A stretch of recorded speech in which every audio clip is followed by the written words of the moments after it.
दोस्तों नमस्ते, मैं सुशील कुलकर्णी, आप देख रहे हैं एनालाइजर न्यूज हिंदी। आज कुछ सवाल, उनके जवाब और उनसे मन में उठे द्वंद्व को आपके सामने ला रहा हूं। दिशा का मृत्यु का मामला महाराष्ट्र में अब अपने ऐसे चरम सीमा पर आ गया है जिसकी अब क्या होगा इसमें। क्या आदित्य ठाकरे को जेल होगी? क्या आदित्य ठाकरे फंसेंगे? ऐसे कई सवाल मेन स्ट्रीम मीडिया पूछ रहा है, लोगों के अंदर भी यही भावनाएं हैं। लेकिन कुछ ऐसी बातें भी दुनिया के सामने लाई जा रही है कि जिन बातों से आदित्य ठाकरे बिल्कुल निर्दोष है ऐसा लग रहा है।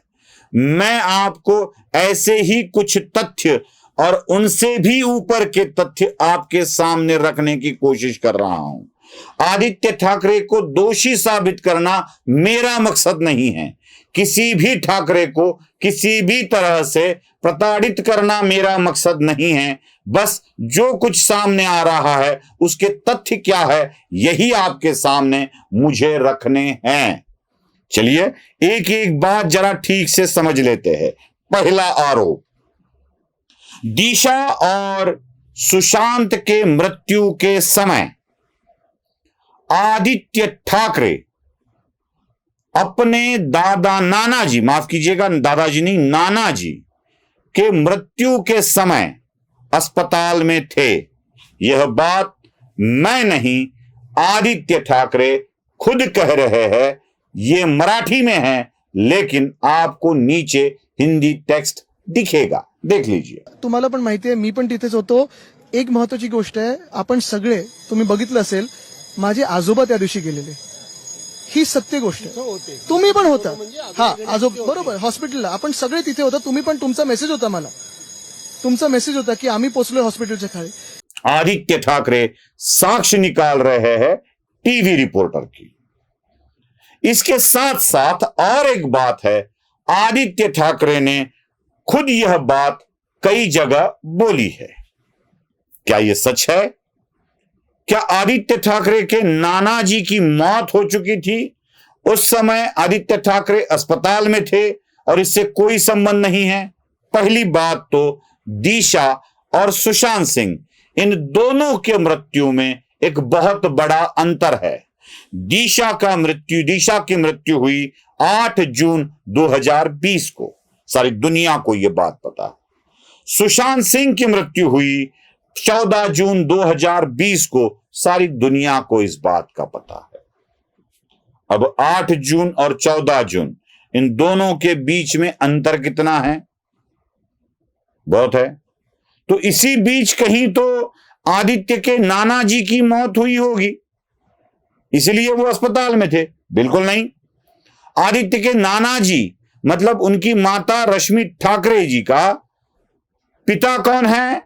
वो है मिस्टर माधव पाटणकर। उनके मृत्यु की तिथि क्या है? वो तारीख है 15 जून 2020।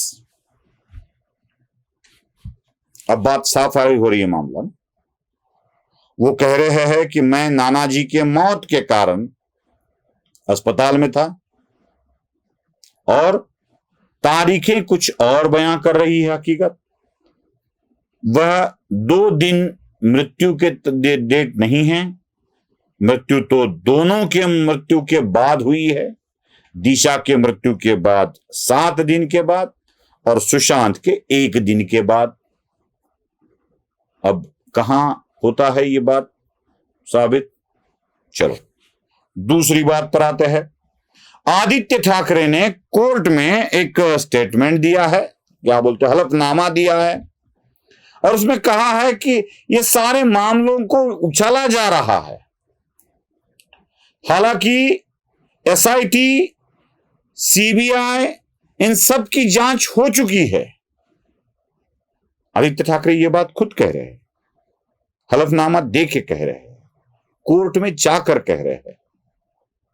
साथ ही साथ महाराष्ट्र विधान परिषद के एक विधायक जो उन्हीं के पार्टी से आते हैं, अनिल परब, भी सदन में यह बात दावे के साथ कहते हैं। वो भी सुन लीजिए। आदित्य ठाकरेंची केस ही कोर्टात किती दिवस चालू आहे ही गेले 5 वर्ष चालू आहे. याच्यामध्ये सीबीआयची चौकशी झाली, याच्यामध्ये सीआयडीची चौकशी झाली, परत ह्याची एसआयटी चौकशी झाली. एसआयटीच्या चौकशीचा रिपोर्ट टेबल कुठे केला? का नाही टेबल केला 1.5 वर्ष? ज्या एसआयटीचे अधिकारी आहेत त्यांच्यावरती कारवाई करा की त्यांनी 1.5 वर्षामध्ये टेबल केला नाही रिपोर्ट म्हणून. सुना, एसआईटी की जांच हुई है, सीबीआई की जांच हुई है, सीबीआई ने क्लीन चिट दी है. पहली बात तो अनिल परब के वाक्यों में ही क्लियर हो जाती है. एसआईटी की जांच हुई जरूर है, लेकिन उसका रिपोर्ट टेबल नहीं हुआ है, सबमिट नहीं हुआ है. वो खुद अनिल परब इसी में कह देते हैं. जिसका रिपोर्ट ही टेबल नहीं हुआ है उसमें क्लीन चिट कैसे मिलेगी? एक बात. दूसरी बात सीबीआई वाली, अनिल परब सभागार में यह बात पूरे विधान परिषद को बता देते हैं. यही बात आदित्य ठाकरे भी बता देते हैं. और दुनिया में ये समझ जाता है कि भाई इतनी इंक्वायरियां हो चुकी है तो क्यों अब तक ये बात फिर से एक बार उछाली जा रही है. तो चलो एक एक करके बता देता हूं.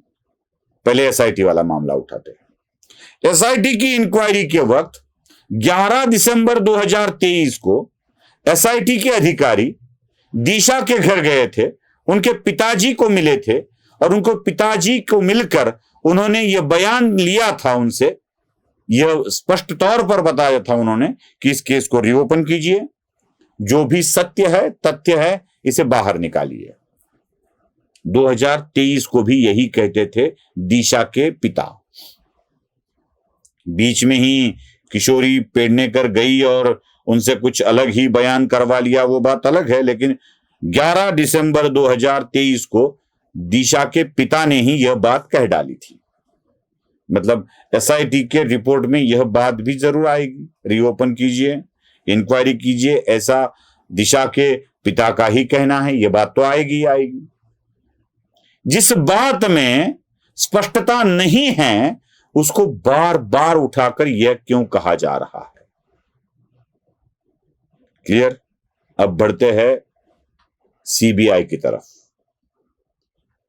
अनिल परब ने कहा था सीबीआई ने क्लीन चिट दे रखी है. आदित्य ने कोर्ट में कहा था सीबीआई ने क्लीन चिट दे रखी है. सीबीआई क्या कहती है? हमने कोई क्लीन चिट नहीं दी. खबर देख लीजिए. अब इन खबरों को देखने के बाद भी हमें लगता है कि सीबीआई ने क्लीन चिट दे दी है. तो आगे की खबर बताता हूं. सुशांत सिंह मामले में सीबीआई की जांच हो चुकी है. दिशा के मामले में सीबीआई ने जांच ही नहीं की. जिस मामले में जांच ही नहीं की उस मामले में क्लीन चिट सीबीआई देगी कैसे? क्या थोप देने का है सीबीआई के इस पर कुछ भी? यह एक असत्य होता है. कोर्ट में एफिडेविट दिया जाता है, इन्हीं बातों को फैलाया जाता है. और एक बात है, उदाहरण के तौर पर बता देता हूं. कुछ साल पहले दिव्या भारती की मृत्यु हुई थी. 5वें मंजिल से नीचे गिरी थी. तब सर से खून बह रहा था, कई जगह फ्रैक्चर हुआ था. 5वें मंजिल से, यहां तो 14-15वें मंजिल से गिरकर भी कुछ भी तो नहीं हुआ.